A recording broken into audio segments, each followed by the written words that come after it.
The Royal Palace of Madrid, or Palacio Real, is not just a symbol of Spain's royal legacy, it's a breathtaking display of architectural grandeur and cultural depth. With more than 3,400 rooms, it stands as one of the largest palaces in Europe by floor area, dwarfing even Versailles. Yet, despite its size and prominence, it's no longer the actual residence of Spain's royal family. Instead, it is reserved for state ceremonies, grand receptions, and royal events.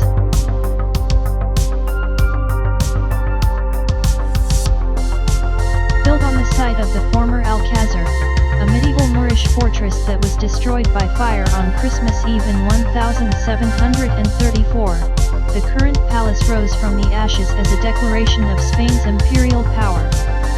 King Philip V, the first Bourbon king of Spain, ordered its reconstruction in the French style of his grandfather Louis XIV. The result was an opulent Baroque masterpiece that blends Italian and French influences with unmistakably Spanish spirit.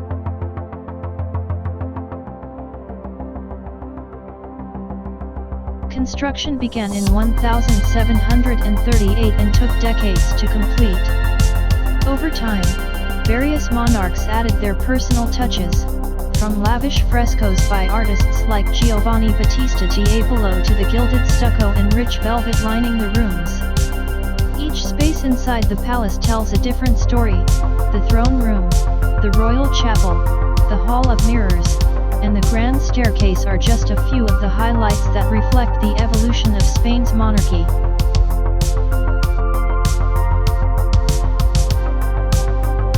But beyond the art and architecture, the palace is steeped in history and legend. One curious tale claims that King Charles III, often called the best mayor of Madrid due to his urban reforms, once had to enter his new palace in disguise after angry mobs protested his changes. His cautious entrance through a side door earned him the nickname El Rey con Antifaz, the Masked King.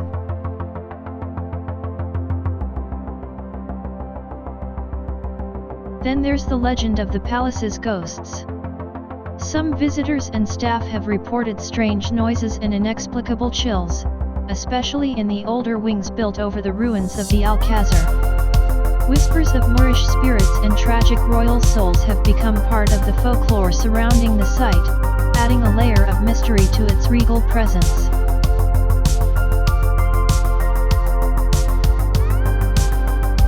Outside, the palace is flanked by the Sabatini Gardens and the vast Plaza de la Armeria, offering sweeping views of Madrid and the nearby Almudena Cathedral.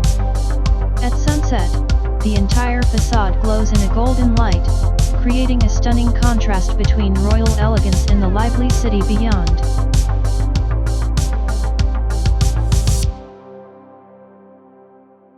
Today, the Royal Palace welcomes millions of visitors each year.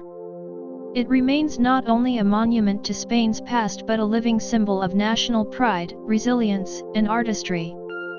Walking through its halls is like stepping into the pages of history, where every corridor holds echoes of crowns, conspiracies, and centuries of change.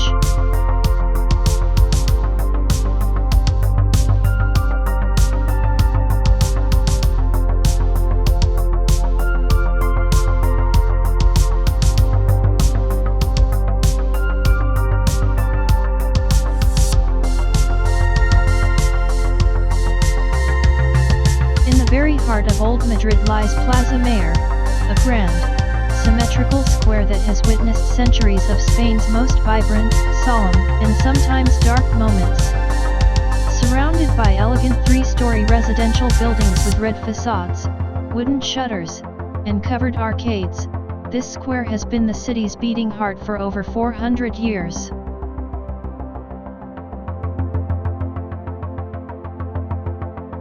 Plaza Mayor was born during the Habsburg reign, at the time when Madrid was transforming into the imperial capital of a global empire.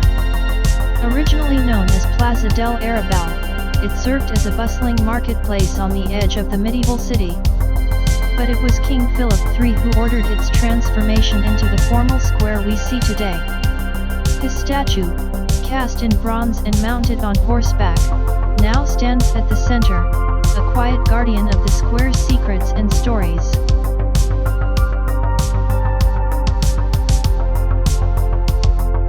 Construction began in 1617, under the architect Juan Gómez de Mora, who designed the square in the Herrerian style, sober, balanced, and majestic.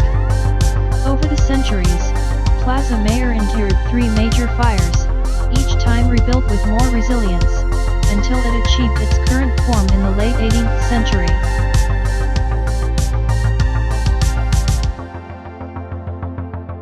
But the true life of Plaza Mayor comes from the events it has hosted.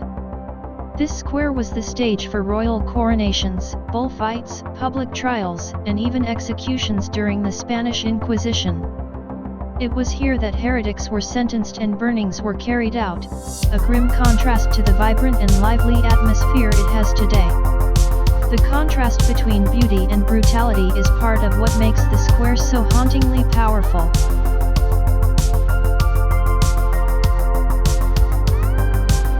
One of the most famous legends associated with Plaza Mayor is tied to Casa de la Panadería, the elaborately decorated building on the northern side of the square. It was once the headquarters of the city's main bakery, and rumor has it that the price of bread was once set here to keep food affordable for the people. But more curiously, many believe the building is haunted by the spirits of those who died in public spectacles, their presence felt during the quiet hours before dawn.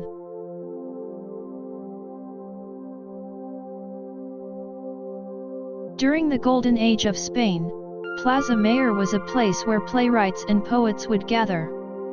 It was not uncommon to find theatrical performances and masquerades taking place here, adding a festive flair to its history. Over time, the square became a gathering place not just for citizens, but for stories, shared in whispers, shouts, and songs.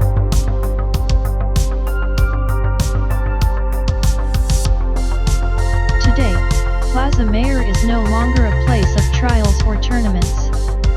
Instead, it's a peaceful, picturesque square filled with cafes, street artists, and visitors soaking in the echoes of Madrid's past. Whether under the midday sun or bathed in the glow of evening lights, the square offers a timeless experience, a window into the soul of the Spanish capital.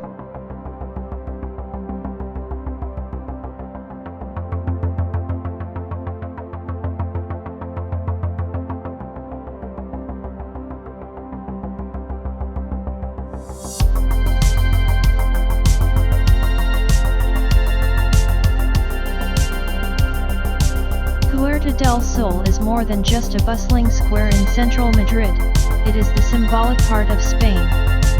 Here, all roads of the country officially begin. In fact, just outside the old post office building, you'll find a plaque embedded in the pavement that reads Kilometer Zero. This is the geographic starting point for Spain's national road network, making Puerta del Sol not just a meeting point for people, but for the entire country.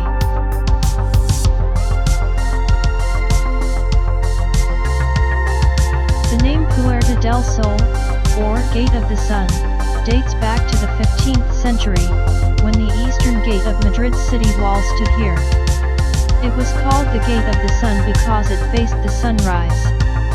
Over time, the defensive walls came down, and this area transformed from a simple city entrance into a thriving public space, alive with trade, news, politics, and revolution.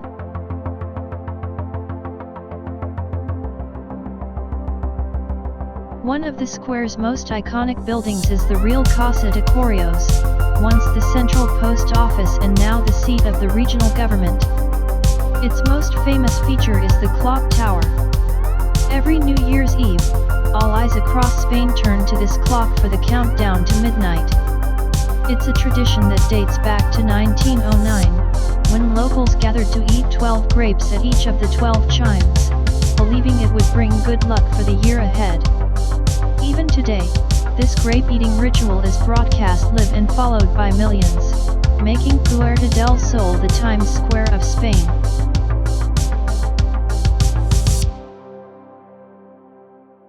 But no visit to the square is complete without seeing the bronze statue of a bear reaching up to a strawberry tree. This statue, known as L'Osoy El Madrono, has become a beloved symbol of Madrid.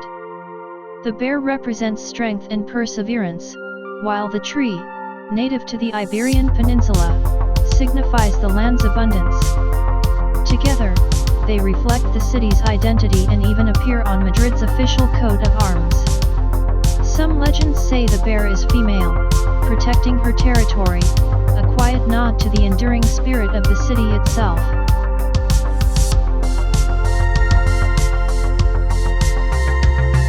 Puerta del Sol has also been a center of political and social change.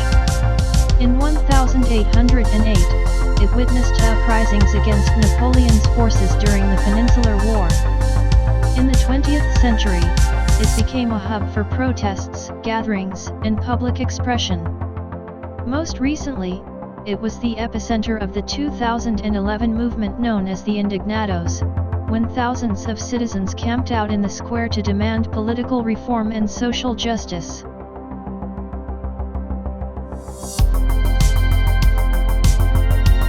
Despite centuries of change, Puerta del Sol remains a constant, always alive, always evolving.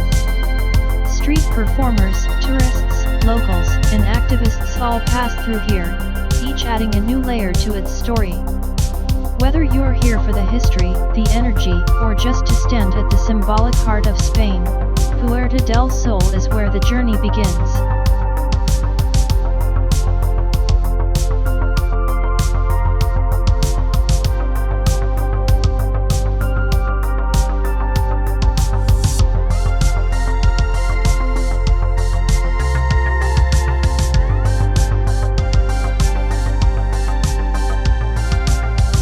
Prado Museum, or Museo del Prado, is not just one of Madrid's most iconic landmarks, it's one of the greatest art museums in the world. Nestled along the tree-lined Paseo del Prado, this cultural treasure holds a collection that tells the visual story of Spain, from medieval devotion to royal grandeur and revolutionary expression.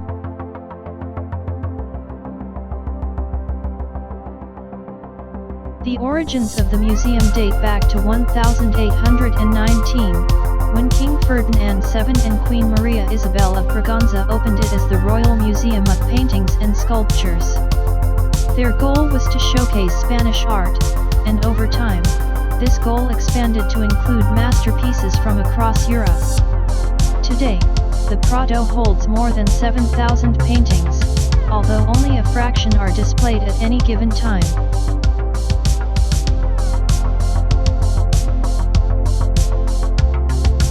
At the heart of its collection are works by Spain's most celebrated artists, Francisco Goya, Diego Velázquez, and El Greco. Each room reveals something deeper about Spain's soul.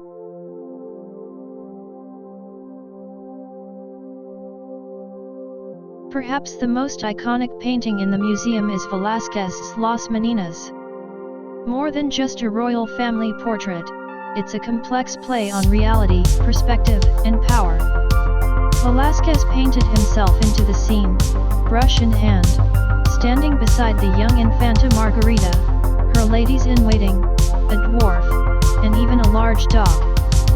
The mirror at the back reflects the king and queen, but are they standing where we are, or in another painting altogether? The mystery continues to spark debate among art historians and visitors alike.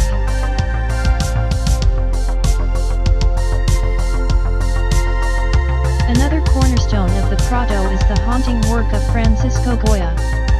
His paintings span from delicate court portraits to the dark, disturbing scenes of his later years. Among these are the Black Paintings, a series of nightmarish visions originally painted on the walls of his own home. Perhaps the most famous of these is Saturn devouring his son, a terrifying depiction of mythology turned madness. Many believe Goya, disillusioned by war and suffering, was pouring his own fears into his art.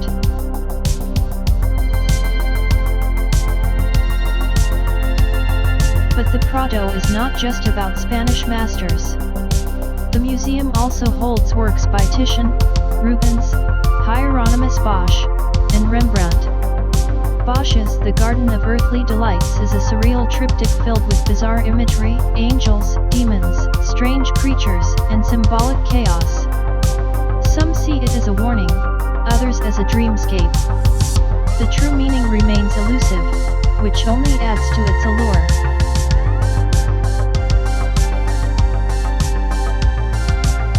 Among the myths surrounding the Prado is the tale of secret tunnels beneath the museum, supposedly built to move royal treasures unseen, or to evacuate paintings in times of war. While no confirmed tunnels have ever been found, it's true that many of the museum's masterpieces were hidden and relocated during the Spanish Civil War to protect them from destruction.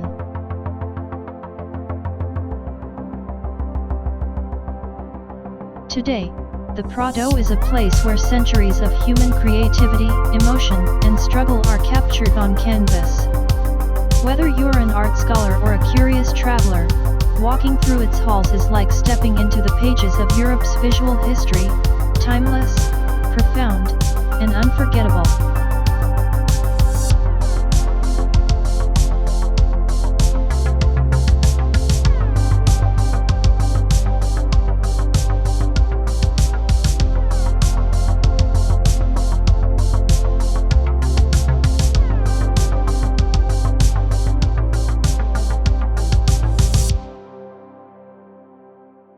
In the middle of Madrid, far from the deserts of Egypt, stands an unexpected and ancient treasure, the Temple of Dibid.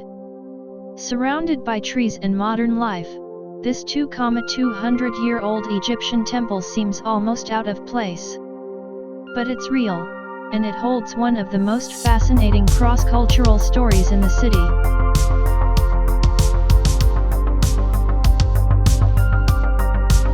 The temple originally stood in southern Egypt, near the city of Aswan, close to the sacred site of Phili.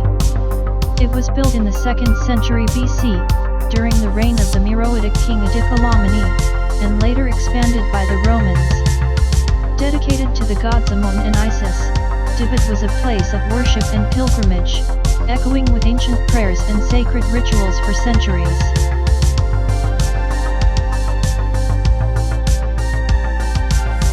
In the 20th century, the temple faced a different kind of threat: destruction. In the 1960s, Egypt began construction on the Aswan High Dam, which would flood a massive area and submerge countless ancient monuments beneath the waters of Lake Nasser. To save them, UNESCO launched a global campaign, calling on countries to help protect and preserve these irreplaceable sites.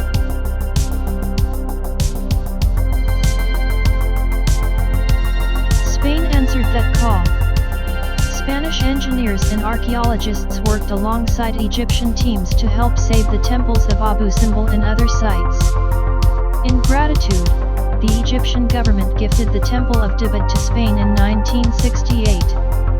It was carefully dismantled, shipped, and reconstructed stone by stone in Madrid's Parque del Oeste, where it stands today, watching over the city from a quiet hill.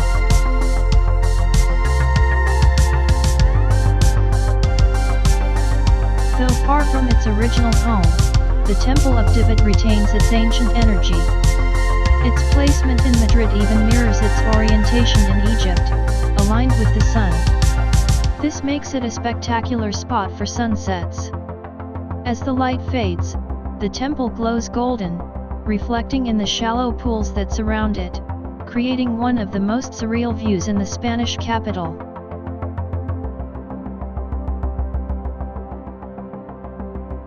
Stories and myths have followed the temple across continents.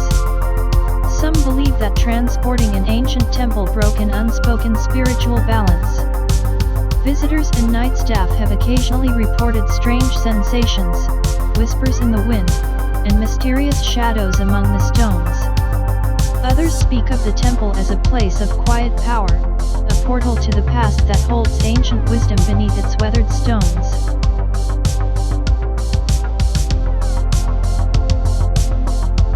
While these myths remain part of local folklore, one thing is certain: the Temple of David offers something rare.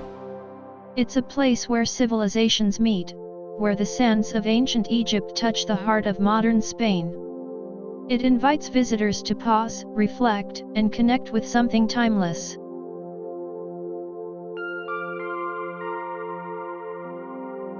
Whether you come for its history, its architecture, or simply to watch the sun dip below the rooftops of Madrid, the Temple of David is one of the city's most poetic and unforgettable places, a gift from another world, standing silently in the present.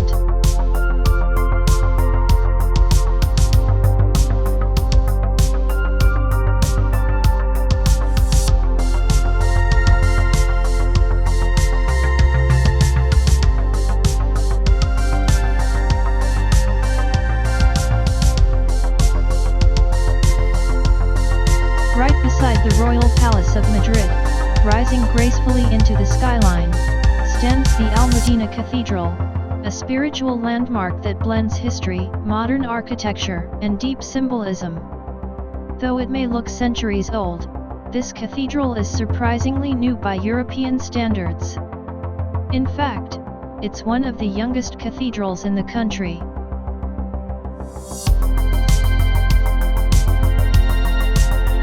The story of Almudena Cathedral begins long before construction ever started.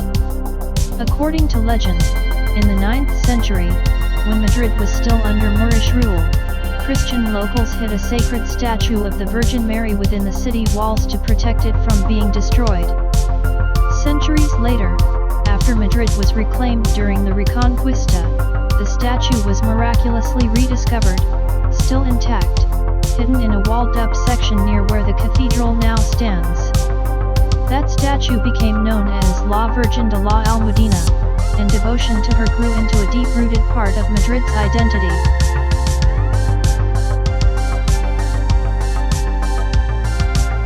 Despite this ancient inspiration, the cathedral's physical construction didn't begin until 1883, a full millennium after the legend. Originally intended to be a grand neo-Gothic church, the project faced delays, political changes, and even a civil war. As a result, the final design evolved over time. What emerged was a cathedral that combines various styles, from neo-Romanesque in the crypt, to neo-Gothic in the interior, and neo-classical on the facade to match the neighboring royal palace.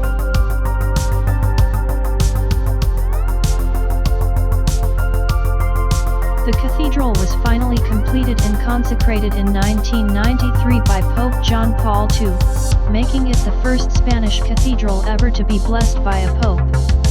This modern consecration, in such a historical setting, marked a turning point in the city's spiritual and architectural narrative.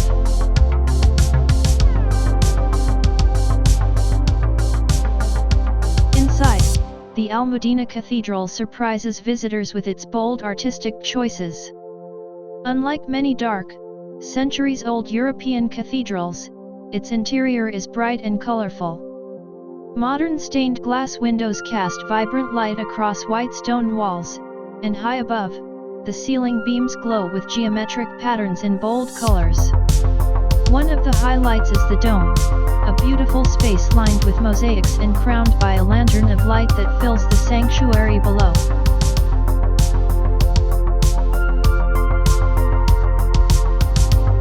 Beneath the main church lies the Royal Crypt, one of the most atmospheric spaces in Madrid.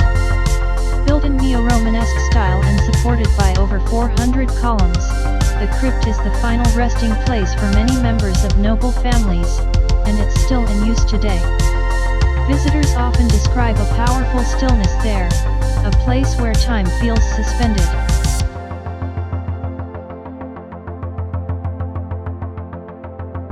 Stories still circulate about ghostly sightings in the cathedral and crypt, especially at night.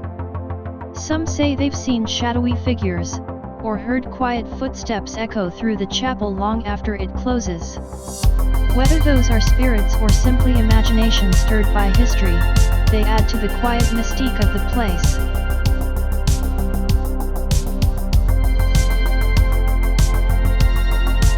Today, Almudena Cathedral stands as a symbol of Madrid's enduring spirit, bridging past and present, myth and reality, faith and architecture. It's not just a cathedral, but a living expression of the city's evolving identity.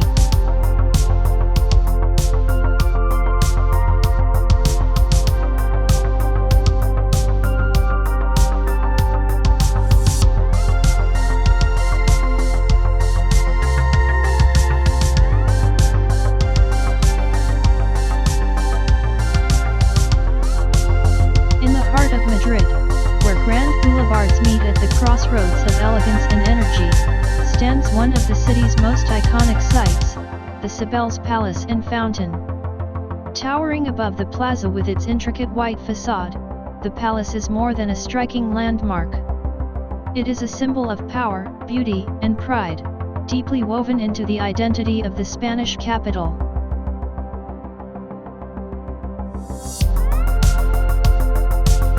Originally known as the Palace of Communications, this magnificent building opened in 1919 as the headquarters of Spain's postal service. At the time, it was hailed as an architectural marvel, a blend of Gothic revival and modernist styles, designed by Antonio Palacios and Joaquin Otamendi. With its turrets, arches, and ornate stonework, the palace looks more like a fairy tale castle than a government building. Yet it was built to connect people, through letters, telegrams, and eventually, the rhythms of modern civic life.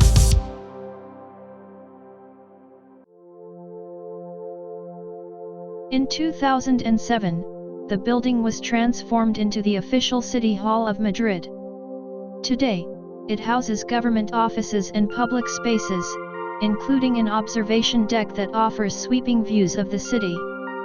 Inside, grand staircases and stained glass ceilings lead to exhibition halls, while the upper levels give visitors a literal and symbolic perspective over the city they serve.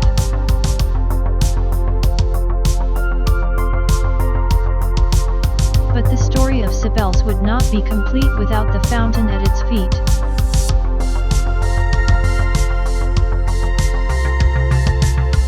The Cibele's fountain, completed in 1782, predates the palace by more than a century. Designed by architect Ventura Rodriguez, it depicts the goddess Cybele, an ancient Phrygian deity associated with nature and fertility, riding a chariot pulled by two powerful lions. Originally intended as a simple water source for local use, the fountain evolved into a city symbol and eventually took on legendary status.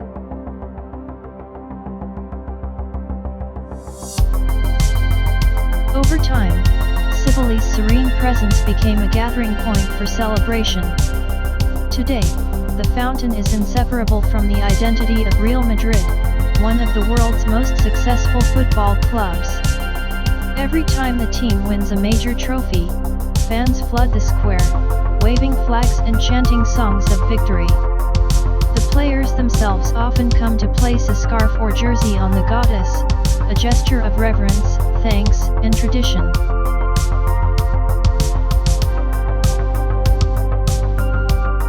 Legends have emerged around this ritual. Some say Cybele brings good luck to the team, while others believe that disrupting the tradition would bring misfortune. Once, when the fountain was temporarily closed for repairs, fans insisted on celebrating nearby, just to stay in the goddess's gaze.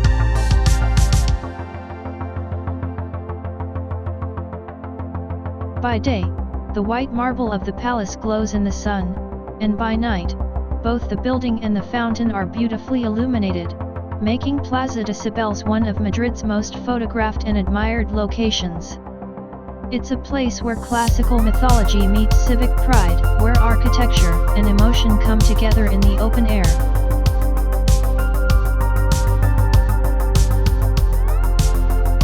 Whether you're drawn to its grandeur, its history, or the roar of celebration that sometimes fills the plaza, Cibele stands as a proud guardian of Madrid, timeless, elegant, and alive with stories.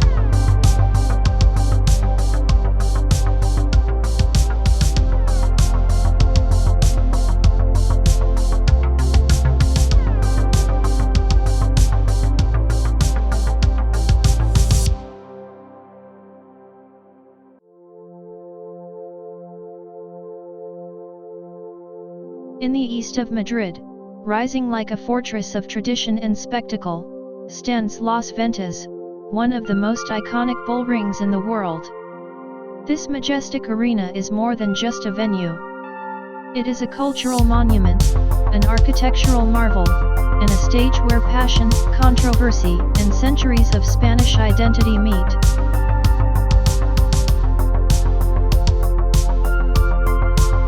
Las Ventas was inaugurated in 1931, built to replace the older, smaller bull ring in Madrid that could no longer accommodate the growing crowds. The new structure was designed by architect José Espiliu in the neo-Mudéjar style, a romantic revival of Moorish architecture, rich with brickwork, ceramic tiles, and ornate arches. Its intricate facade is made from red brick, while colorful geometric patterns and coats of arms celebrate Spain's diverse provinces, giving it both a regional and national significance.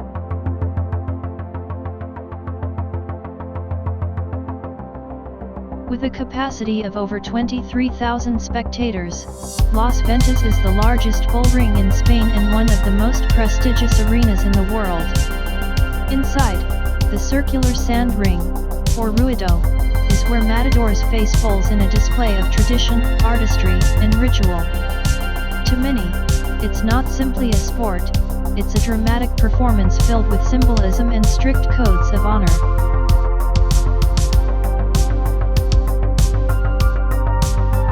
But behind the structure and spectacle lies a deeper and more complex story.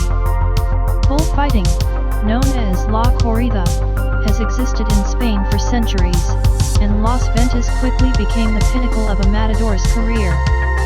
To triumph here is to achieve national fame. But failure, or even death, is a very real risk, and some of the most famous toreros have fallen on this very sand.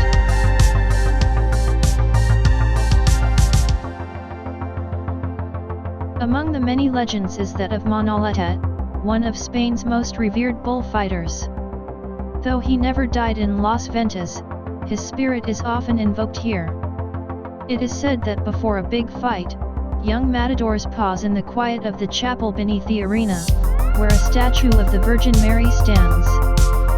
Some whisper a prayer.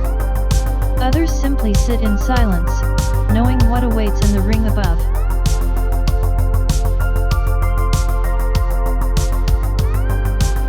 The arena has also been a stage for more than just bullfighting. During the Spanish Civil War, Las Ventas was closed, its future uncertain.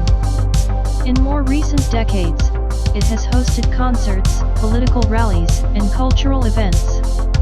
Artists like the Beatles and AC/DC have performed here, transforming the once traditional space into a broader cultural arena.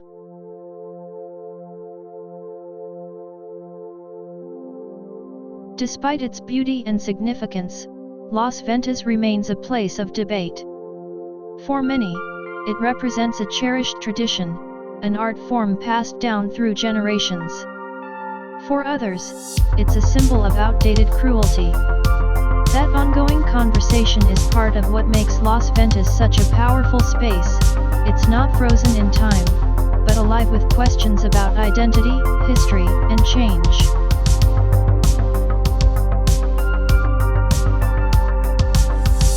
Whether you come for the architecture, the spectacle, or the conversation, Las Ventas is a place that leaves a lasting impression, as grand, controversial, and unforgettable as Madrid itself.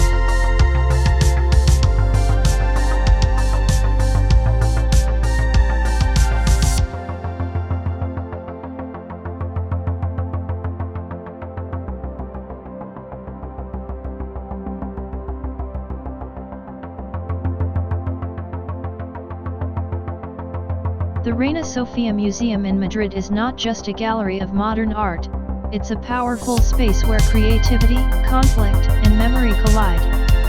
Home to one of the most important contemporary art collections in Europe, the museum offers more than just beautiful works. It tells stories of war, rebellion, freedom, and transformation.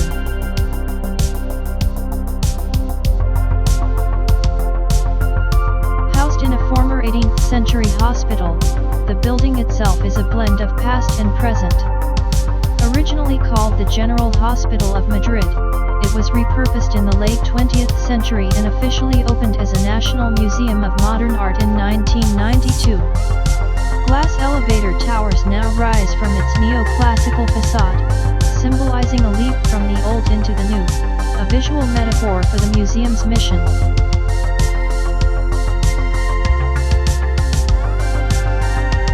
The most famous artwork within its walls is Picasso's monumental painting Guernica. Painted in 1937 during the Spanish Civil War, this black and white canvas is a searing cry against violence.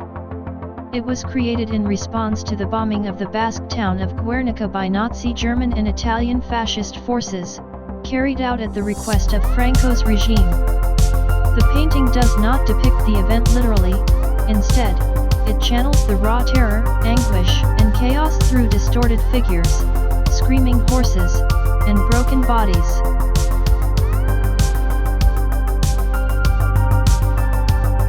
For decades, Guernica was kept in New York's Museum of Modern Art at Picasso's own request. He insisted it not return to Spain until democracy had been restored.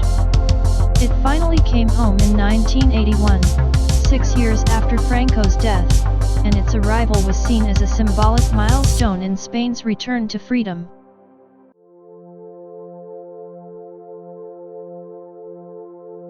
There's a long-standing myth that Franco tried to claim Guernica before his death, hoping to use it for political propaganda. But Picasso reportedly refused, famously saying, "No, not while Franco lives." Whether the exact words were spoken or not, the story reflects the painting's role not just as a masterpiece, but as a moral statement.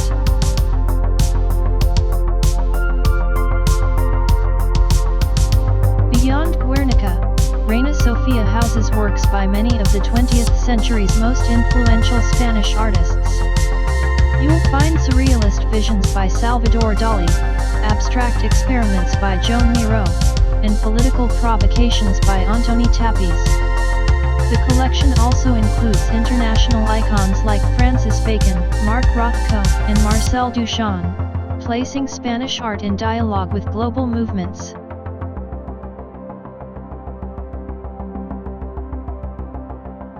The museum's layout encourages exploration. Its airy courtyards and long corridors lead visitors through moments of artistic revolution and cultural upheaval. Each room presents not just art, but context, connecting brush strokes to social change, color to conflict, abstraction to identity.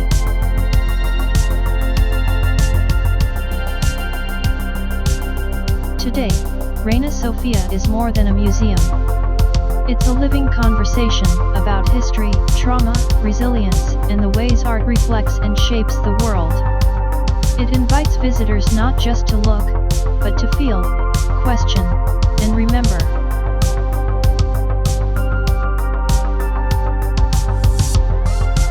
In the quiet shadow of Guernica, surrounded by works that challenge and inspire, one understands the power of art not just to decorate, but to demand, to speak when others are silent, and to endure when history tries to forget.